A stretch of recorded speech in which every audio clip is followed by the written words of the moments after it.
School থেকে ফেরার পথে হঠাৎ রাস্তার মোড়ে দাঁড়িয়ে মা বললেন, তুমি একটু এখানে থেকো, আমি ওই দোকান থেকে আসি, কেমন? আমি মাথা নাড়ালাম। মা হাঁটছেন খুব দ্রুত, একবারের জন্য পিছনে ফিরে তাকালেন না। ওই যে মা গেলেন আর ফিরলেন না। আমি অনেকক্ষণ দাঁড়িয়েছিলাম রাস্তার পাশে, চোখে মুখে মায়ের ফিরে আসার প্রত্যাশা। একটু পরে বা আবার এক বন্ধু প্রায় দিশেহারার মতো অবস্থায় ছুটে এসে আমায় কোলে তুলে নিলেন। মা, আসবে আঙ্কেল? আমি যাব না বলছিলাম আমি। আঙ্কেল মৃদু হেসে বললেন, তোমার মা বাসায় চলে গেছে, চলো। বাসায় গিয়ে দেখবে মা আমায় কেন রেখে চলে গেল। তোমার মায়ের শরীরটা খারাপ হঠাৎ লাগছিল, চলো, আর কথা নয়। আঙ্কেল মিথ্যা বলছে, বাসায় মা নেই, কেউ নেই, আমার ছোট্ট ভাইটিও নেই। মা প্রতিদিন ভাইকে পাশের ফ্ল্যাটের আন্টির কাছে রেখে আমাকে স্কুলে নিয়ে যাওয়ার আশা করত। স্কুল থেকে ফিরে আমি ওখানে ছুটতাম। কি সুন্দর বাড়িটি আমার, ছোট হাত পা। আমি ভয়ে দৌড়ি না, যদি আমায় ছোঁয়া ব্যথা পাই। মায়ের মতো ফর্সা হয়েছে সে, তার ছোট হাত আমার হাতে তুলে নিলে বুঝতে পারি আমার কত অমিল। অবশ্য রং না পেলেও আমি মায়ের গঠন পেয়েছি। মায়ের ফর্সা চেহারার ভিন্ন এক সৌন্দর্য নিয়ে বেশে আছে ঠোঁটের নিচে থাকা কালো গভীর তিল, সেই তিলটিও আমি পেয়েছি। আমার মা সব দিকে সেরা, খুব হাসি খুশি, মিশুক, সহজে সবার সাথে মিশে যেতে পারে।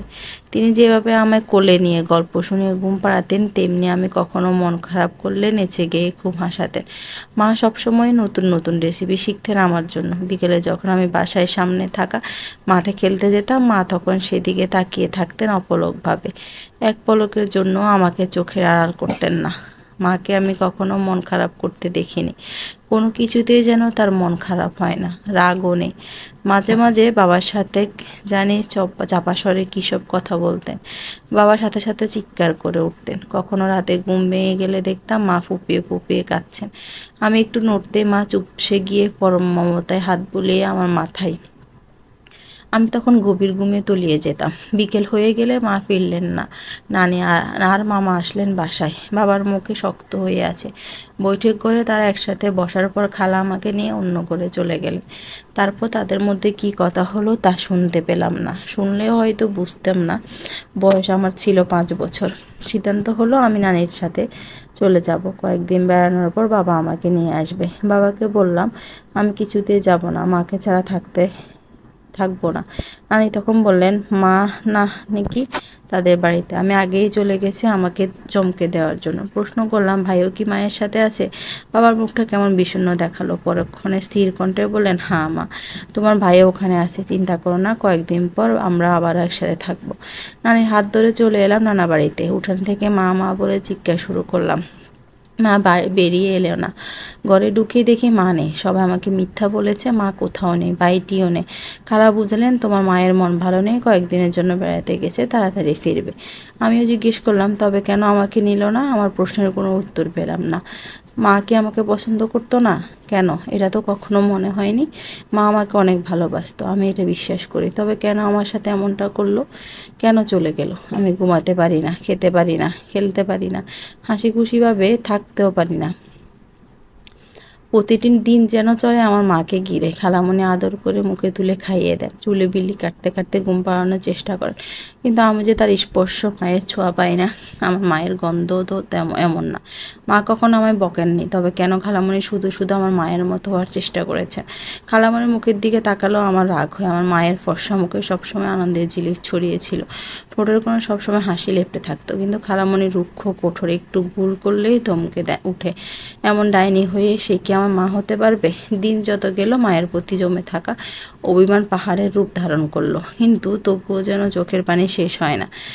দিনে না হলেও রাতে মায়ের শূন্যতা আমায় খুঁড়ে খুঁড়ে খায়। ফুপিয়ে ফুপিয়ে কাঁদতাম অনেক। মা চলে যাওয়ার পর আমার স্বপ্নের রূপকথার রাজ্য ধ্বংস হয়ে গেল। এখানে সেখানে বাস করে ডাইনি পিশাচিনী।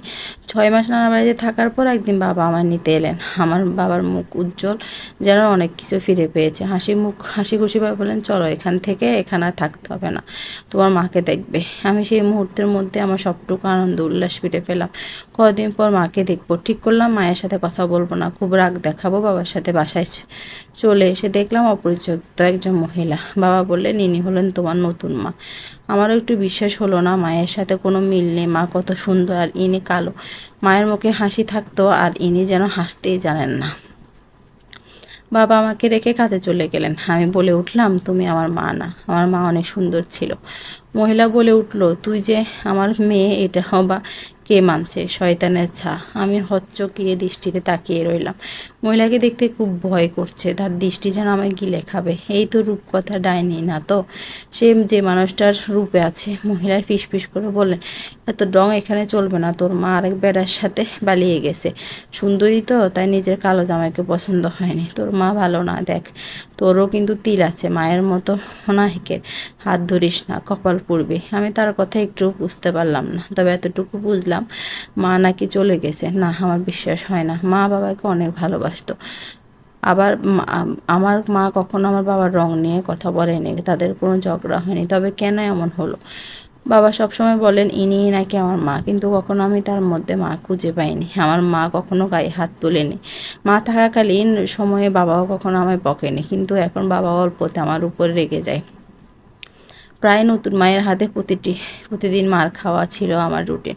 আমি বহুবার ওনাকে মায়ের মতো ভাবতে চেয়েও মেনে নিতে পারিনি। একদিন সকালে একটি রুটির পরিবর্তে 2টি রুটি খাওয়ায় মা আমাকে 2টি থাপ্পড় মেরে নিচে শুইয়ে দিলেন। তারপর আমার গলায় পা দিয়ে শক্ত করে চেপে ধরলেন।